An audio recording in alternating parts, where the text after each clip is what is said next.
Who am I? Oh, it's recording. Got it. Yeah, my name's Georgie, and we're a specialised lifecycle marketing agency. We help growing direct-to-consumer health and wellness businesses attract, convert, and retain more customers using sort of email and SMS marketing, so text messages. We're a small team. We're based in Southwest London, so in Wimbledon, and we work with clients to sort of cover their end-to-end customer journey to essentially ensure they're sending the right communication to the right people at the right time. So the key here is to really make sure your sort of your email comms is watertight, and that people are being nurtured and led through the customer journey with you. Helps you build trust and build that relationship, and ultimately keeps your customers engaged for longer. And we work with a number of different brands in the health and wellness space. Some of these you might recognise, and really enjoy working within that sort of health, wellness, fitness space. So anything from sort of health and beauty, skincare, fitness apps and equipments. We're very much involved with those sorts of businesses. And so today we're going to go through those 7 different tips on how you can kind of effectively engage your audience. And so I've kept them quite sort of short and sharp and punchy. And if you have any questions as we go through, as Sam mentioned, please do either pop them in the chat or unmute yourself if you're brave enough and ask away. I'm very open to being kind of stopped, and we can ask questions as we go. So let's crack on. So I'll just see if we can get to the next slide. Great, here we go. So we recently came across a survey report that asked marketers about what their goals and their challenges were for their email marketing strategy. And interestingly, increasing customer engagement rates was the most important goal for 58% of marketers, and also the most significant barrier for 44% of marketers. So we know it's something that people know is important, but also something that they really struggle with. And we really agree here. We think the key to great results is particularly when it comes to health and wellness space, is keeping customers interested and engaged with relevant and targeted information. And I think that's particularly true in this industry, where when it comes to people's sort of their sort of physical health, wellness, beauty, it's very personal, of course, and so having that trust and that engagement is always really important.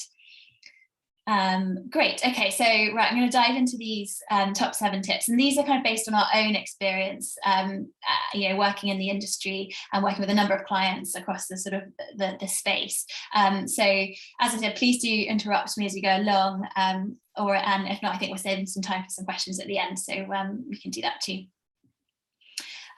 Great. Okay, so my first tip is to know your audience, and I really can't stress this enough about how important it is. And it sounds obvious, and I'm sure many of you feel like you do know your audience pretty well, but from a top level, you might know them from a sort of top level point of view, but the key here is to really get under the skin and understand their challenges and their pain points, and really understand what makes them tick. We find that the more you know about your audience, the more successful you'll be at communicating to them. And not only that, it just makes your job a lot easier, because once you understand why they're buying from you and what their challenges are, it's much easier to speak to those challenges and really tell your story. So how can you do this? Well, one great way of trying to get to know your audience a little bit better is by carrying out sort of regular surveys or focus groups to help you get a really good understanding of who these people are. And when you're asking those questions, try to ask sort of those open-ended questions that are sort of, what's the biggest challenge when it comes to our product or our service? What pain points do you have? More than just those sort of top level demographic questions. You want to really understand the reason that they buy from you. And once you've got that qualitative data, don't file it away and in your desk drawer. It's really important to kind of use it in your comms and put yourself in their shoes. Speak as they would speak in order to address their pain points and hopefully provide solutions. So you can try and weave in, for example, some of those qualitative maybe sentences or anecdotes that people give you into your comms. It'll help you make you sound like you really understand where they're coming from and them as a person. Okay, so number 2. This is about solving and not selling. So what you're selling isn't just a product. It's really about you're selling the solution to a problem. So always have the following question at the forefront of your mind, and that is, what's in it for them, or what's in it for me, if you're putting yourself in their shoes. You need to remember that people buy products based on how it makes them feel, what they think they can accomplish with them, or the real problem that it solves. So if you think about it, here's a good example for you. So if you're selling vitamins, for example, you could start by selling or telling them about the great ingredients that are in those vitamins, and that would be a feature of the product. But what you're really selling is a healthy body and that peace of mind that your customers will gain from knowing that they're getting the vital, nutrition and nutrients that they need. So always think about that end goal. Yes, they're buying from you to solve that particular problem, but how will life look after they've used your product or service? How will it make them feel? How will it be better? And try and work on those end benefits rather than focusing on the actual features too much.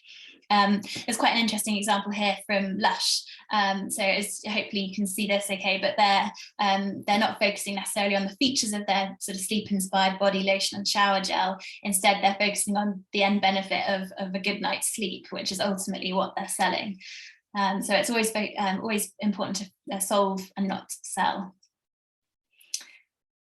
Okay, tip number 3. So use storytelling and show up consistently. So this is something I see people fall into the trap of quite frequently in terms of not sending enough comms, or not consistently enough, I should say. So no one likes getting ghosted, and showing up sporadically doesn't exactly help build trust. So really the key is to be consistent with your communication with your customers, and trying to create an email marketing schedule for yourself to stay accountable is always a great way of trying to do that.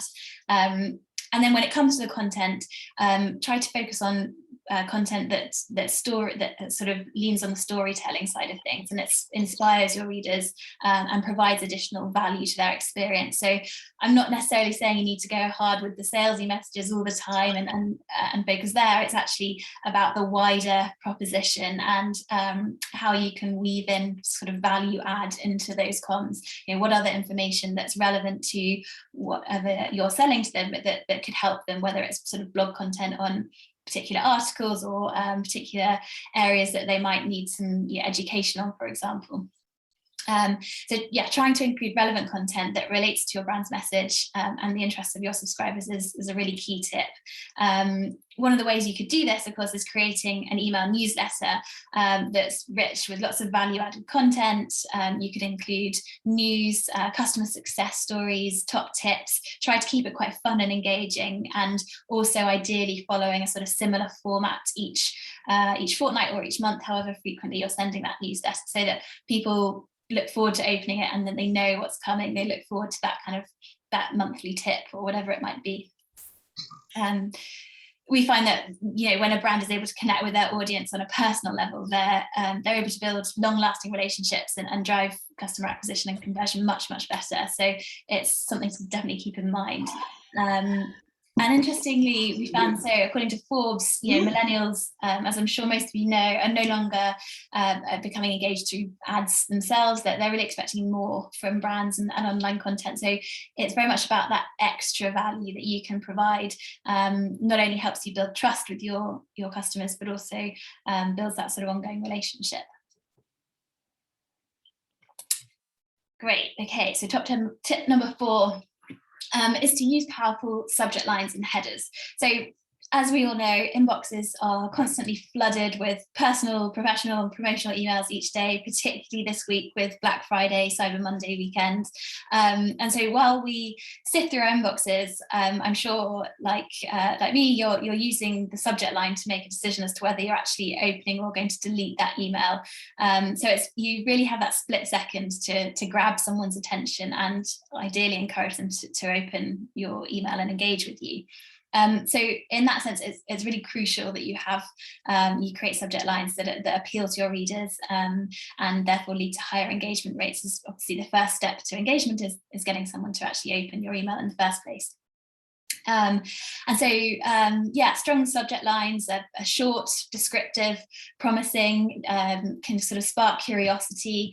And so you really want to kind of explore different styles, using sort of informative subject lines, be quite personal, pull in their first name, for example, or information that you might have relevant to them. You could even start using emojis, offers, cliffhangers, quite interesting tool to use to encourage someone to open your email.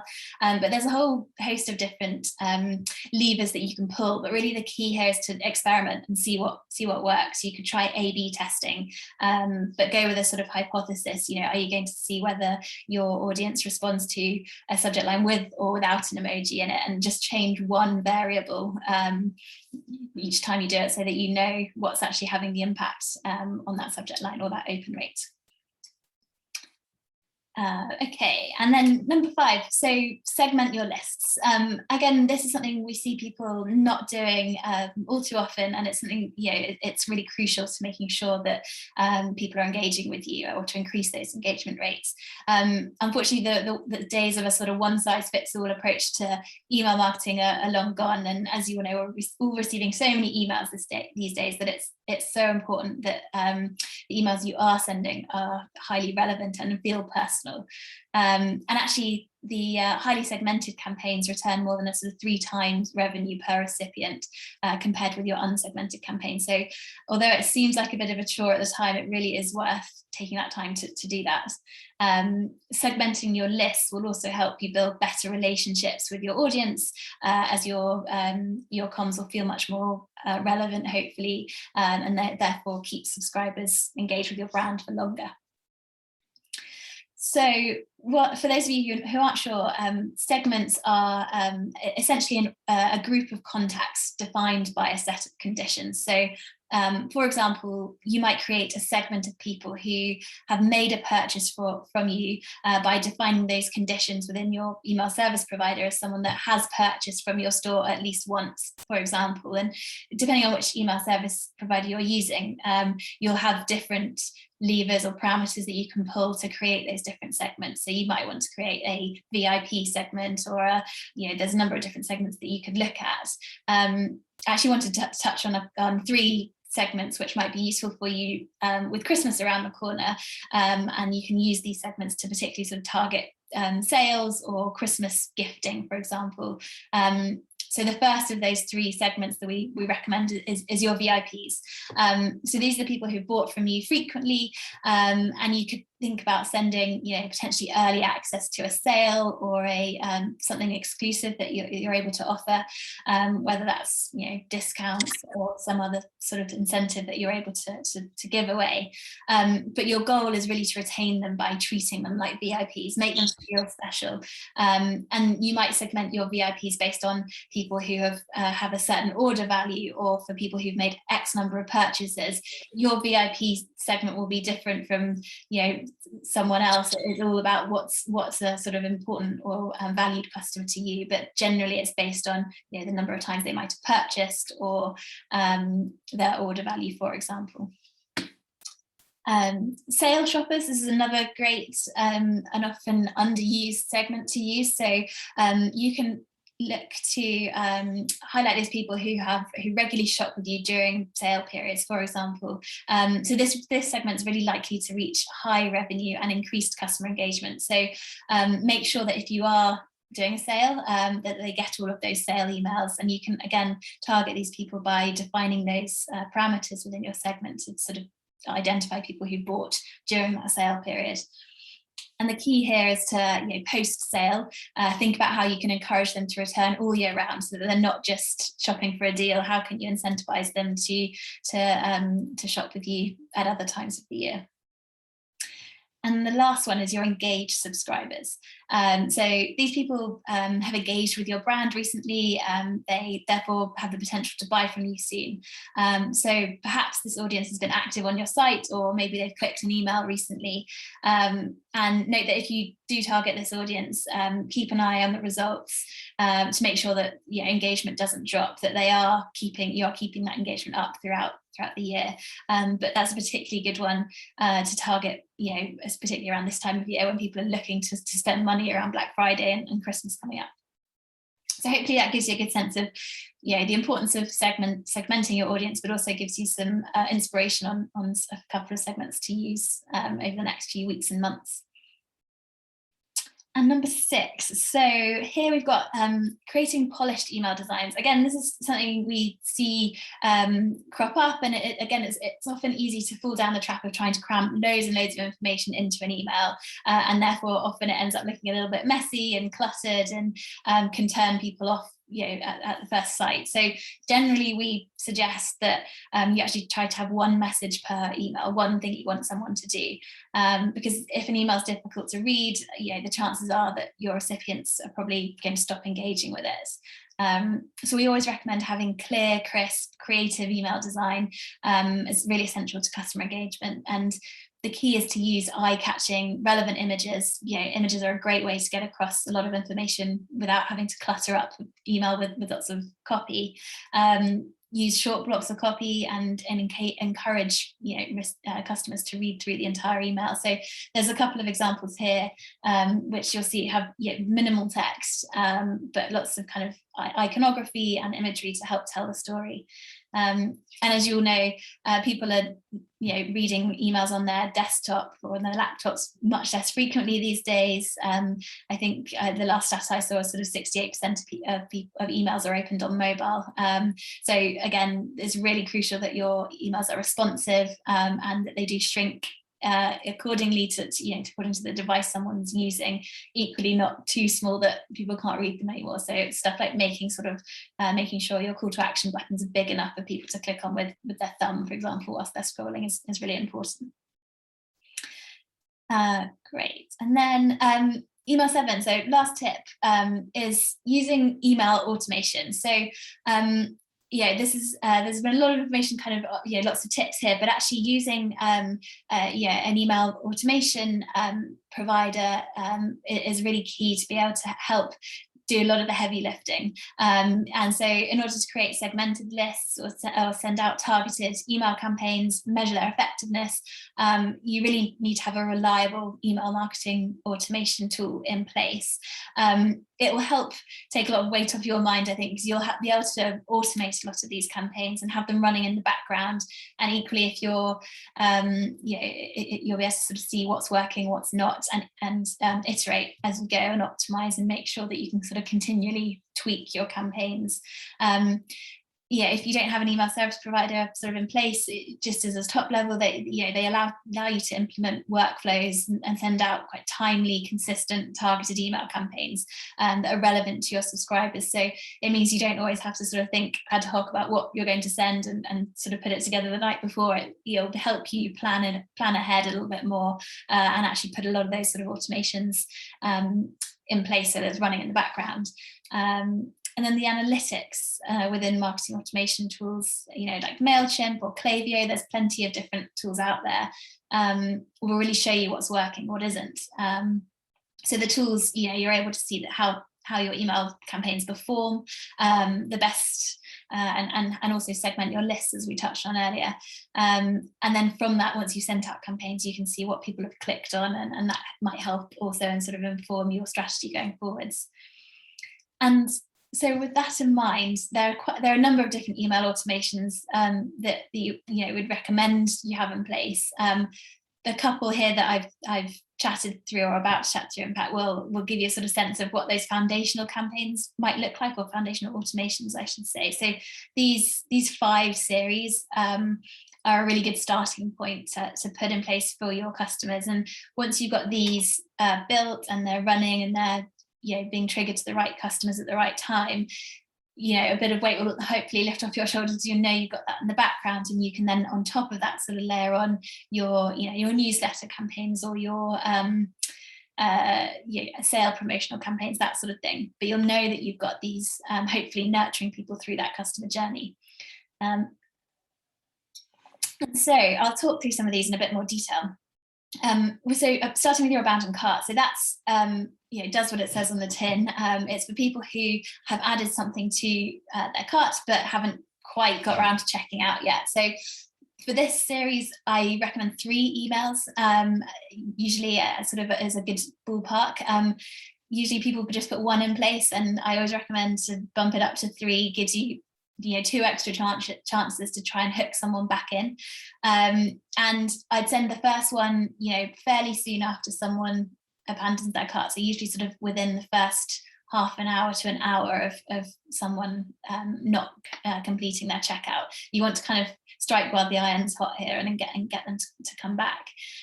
Your second email might be sort of a day or two later, and then third email, again, a day after that. And it's your third email that I would then suggest you might think about adding some sort of incentive. It doesn't have to be money off. It could be a value add incentive. It could be free shipping, for example. But think about what else in that third email you might be able to incentivize your customers with, or potential customers with, because it's at this point that you always, they're potentially still sitting on the fence and you haven't managed to hook them in yet. So how can you sort of, what extra nudge could you give them to help them sort of encourage them to check out? So abandon cart, that's a really simple one to put in place. Your new subscriber welcome series. So this is another one, again, really important. So your new subscriber series is for people who have given you that email address. Perhaps they've signed up for a newsletter, or perhaps they filled in a pop-up on the website for a 15% discount or whatever it might be. They've given you your email, but they haven't yet made a purchase. So this is a really great chance to try to engage these people, welcome them into your brand, make them feel loved, and ultimately you want to encourage them to make that first purchase. So this series, we usually recommend 4 to 5 emails, depending on sort of the messaging and the products you're selling. Yeah, sort of stick to that sort of 4 to 5 email series, and generally this would be over sort of 1 to 2 weeks, probably closer towards the sort of 2-week mark, because you want to sort of spread them out sort of a couple each day, a couple every other day. And so new subscriber welcome series, what's really important here is to, first of all, welcome people into the brand and give them whatever they may have signed up for, whether it's a newsletter or whether it's a discount, whatever it is. Make sure that you give them that straight away up front, and go talk through the sort of the key benefits, not necessarily the features straight away, as we touched on earlier. Talk about why you sell what you're selling, how it's going to improve their life, what their life will look like after they've started using your product or service. And the key is to really walk people through that journey and encourage them to make a purchase. Encourage them to get back onto the site. Could you talk about your best sellers, for example? Could you encourage people to follow you on social media, so you've got another touch point there? There are a number of different levers you can pull within that new subscriber welcome series, but ultimately your key message is for them to get back to the site and browse through your products and make a purchase. Again, if you wanted to, towards the end of this series, you could look at including some sort of incentive. I would usually recommend that, I say, towards sort of your 4th or 5th email, again, because you've then hopefully engaged these people. They're warm, they've showed that they've got an interest in what you do, but for whatever reason, they haven't yet made their purchase. So this is a sort of good chance to hook them back in before they get to the end of that series. Okay, and then first purchase. So this is sort of the next stage of the journey. So let's assume someone's bought from you. This series is then welcoming them in, thanking them for their purchase, and making sure that you're sort of reiterating they made a great decision. You can sort of tell them about what to expect now that they're part of your community, your brand, whatever it might be. So it's not dissimilar to your new subscriber welcome series, and I'd always recommend that if someone is in your new subscriber series and then makes a purchase, that you remove them from that series and drop them into your first purchase, so people wouldn't actually ever be in multiple of these series at the same time. But first purchase, similar to your new subscriber, you're really welcoming them in. Again, 4 to 5 emails is perfect here, over that sort of 2 weeks, with the ultimate sort of goal is, depending on the frequency of someone might purchase from you, you might, towards the end of that series, you might be encouraging them to sort of think about, gifting to a family member, or thinking about making a second purchase, depending on how frequently people buy from you. And then your lapsing customer series. So this is a little bit different. So these are for people who have given you their email address. They probably haven't purchased yet, and at one point they were engaged. They were opening and clicking emails. They were engaging on the site. However, for some reason they've now dropped off and they're no longer opening or engaging with you. So key here is to try again to hook them back in, and try to sort of almost shock them into engagement again. And you know, you at some point they were interested in your brand and what you sell, so there is potentially an opportunity there if they haven't yet made a purchase. So your lapsing customer series is really for those who are no longer engaged but were at one point. They haven't necessarily made a purchase from you yet. So key sort of things to think about here are really punchy opening subject lines to get people to open those emails if they haven't been engaging recently. Could you offer some sort of, you know, incentive again to get them to open that email? You could talk about that in the subject line, for example. I think here it needs to be a little bit more than maybe what you might have included in your abandoned cart or your new subscriber welcome series. Is that they're not engaged at the moment, so it needs to be, you know, an incentive enough to get them to come back. And again, in terms of sort of number of emails, like here, sort of 3 I would recommend, and you'd remove someone from that series after they sort of started engaging again. And yeah, I think this one again, in terms of sort of timing, it will be different for each brand, but you might find that sort of after 3 to 4 months of unengagement, i.e. not opening emails, not clicking, it might be a time to sort of start triggering this lapsing customer series. And then the last one is your win back. So this is for people who have bought for, you know, maybe a number of times, but for whatever reason they haven't come back maybe in sort of 6+ months.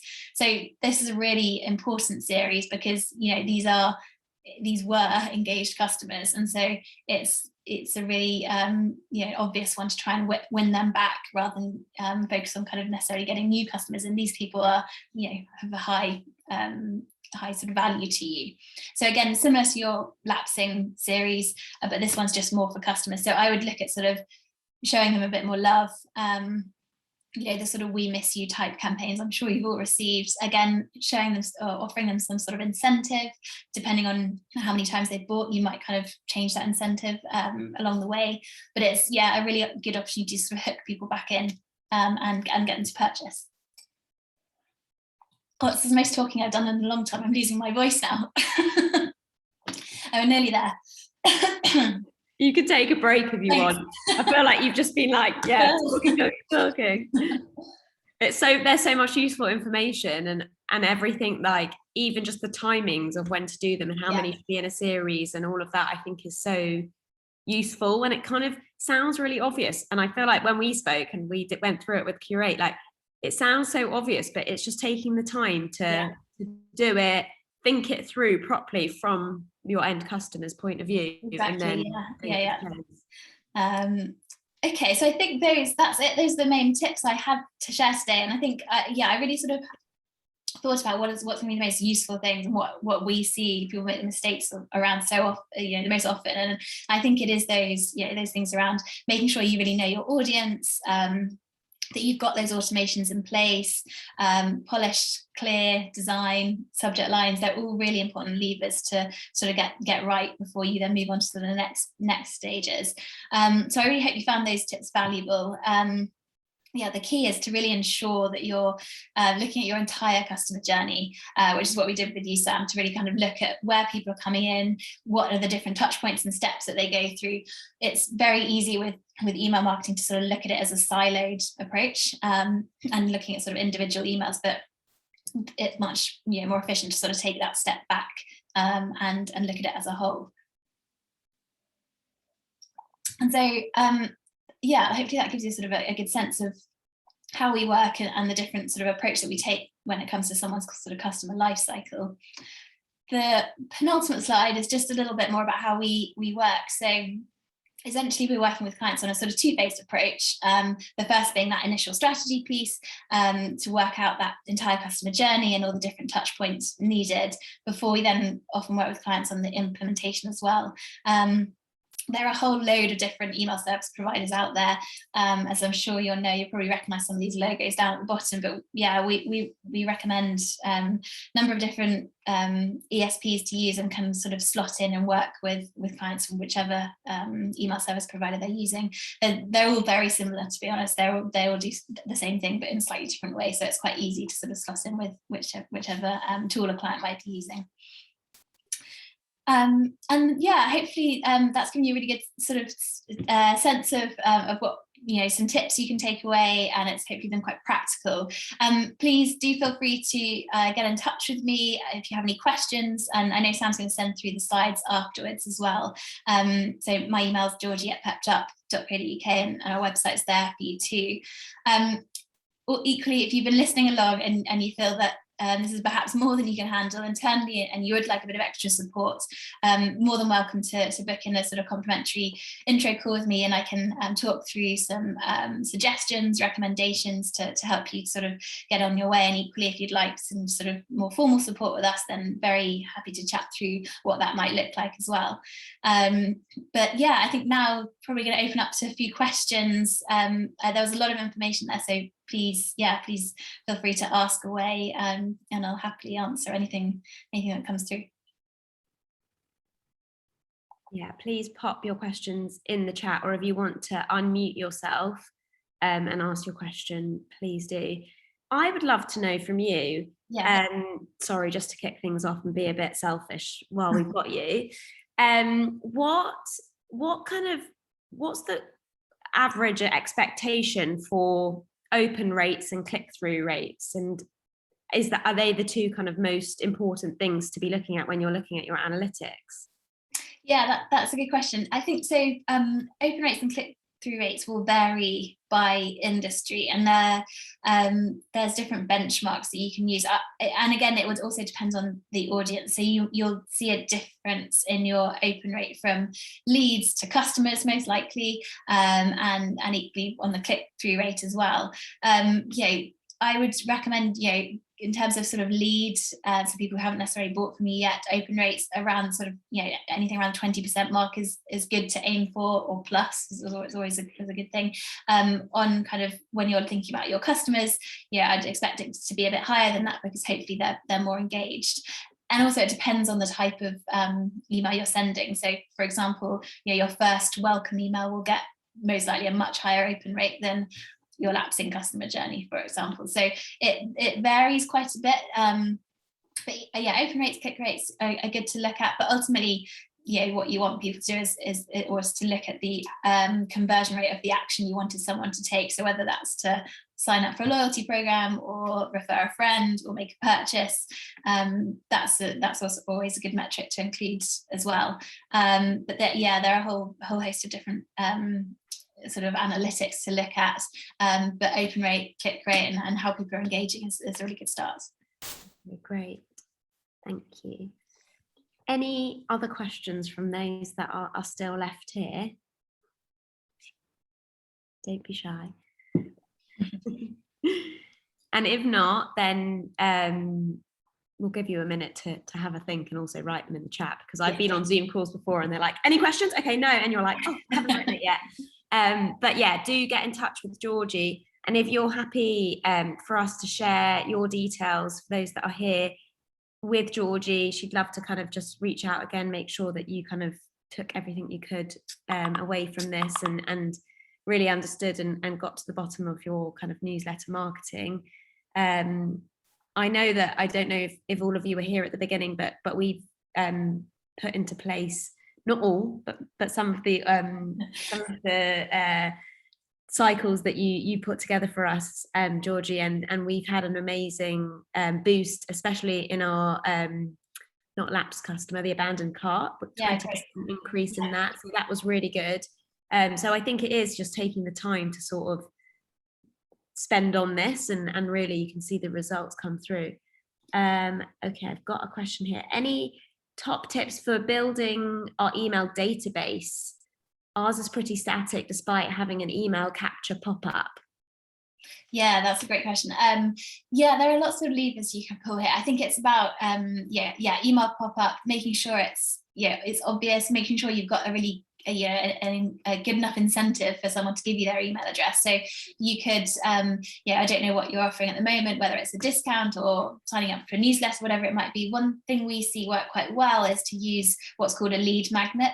So essentially offering a piece of value in exchange for their email address. So you need to think of something that's relevant for your business and what you offer. Maybe it's a kind of a guide, maybe it's a listicle, maybe it's a sort of top tips. I don't know, it could be different depending on the sort of what you're offering, but being able to give something to someone, that they can access immediately in exchange for their email address is a really good way of kind of giving someone something up front, giving them that value, but also capturing their email, because it's very hard to capture people's emails, getting people to sign up for a newsletter. People already receive way too many emails. So having a sort of newsletter form on the site is fine as a backup, but I think you probably need to take it a step further these days and actually offer something that's a little bit more incentivizing than another email newsletter in their inbox is a good tip. And then other things you can do,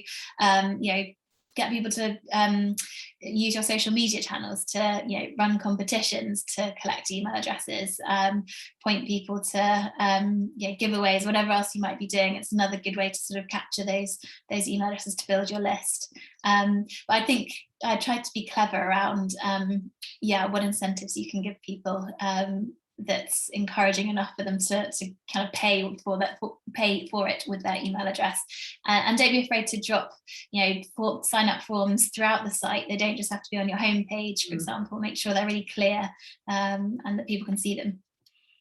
Love that, really good tips, thank you. Does anyone else have any other questions?